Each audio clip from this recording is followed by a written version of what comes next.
Bertha gave me a half-cocked head bob of acknowledgement.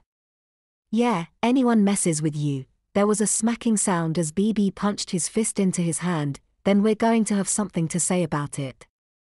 WWY? I managed to say despite the fact that my tongue didn't seem to be working properly. Would you get this one? Fish said, sliding his arm around the back of my neck and leaning against me. Ah, let him be Fish. Bertha said, he'll snap out of it. She then faked a jab to my gut, but I was still frozen with fear, so I didn't react. Solid, Alvin, solid as a rock. She patted my cheek. Hey, we'll catch you at lunch, okay? Ah, yeah, sure, lunch. You bet. I said with a squeak in my voice. From then, till lunch, I could see other students gawking at me, even murmuring when they thought I wasn't looking. But no one said another word to me, good or bad. At lunch, Larry, BB, Fish, and Bertha were standing in the hallway near the entrance to get our food. They were waiting for me, and when I came into view, BB called out to me. Yo, Alvin buddy. Over here. What could I do at that point? If I turned to walk away, I was dooming myself to 3 years of junior high school teasing.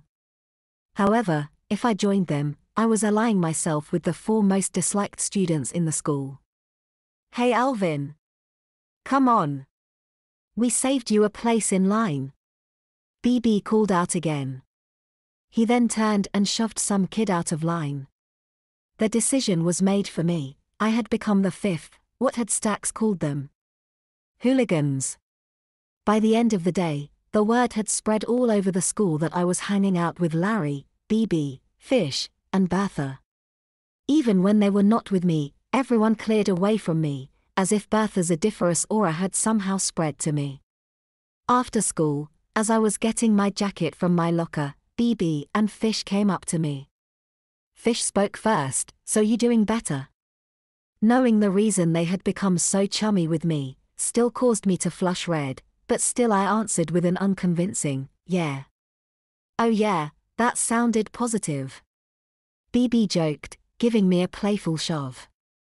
So, no one has been teasing you or leaving any more notes, right? Fish asked, while pointing an accusing finger in my face. I shook my head. Good, because I just got these new gloves and I don't want to get them all bloody.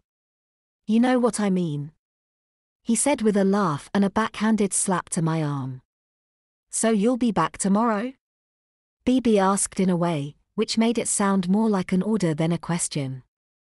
I hesitantly nodded. We'll see you then. Fish said, slapping my bicep. While walking home from school, I didn't see or sense anyone.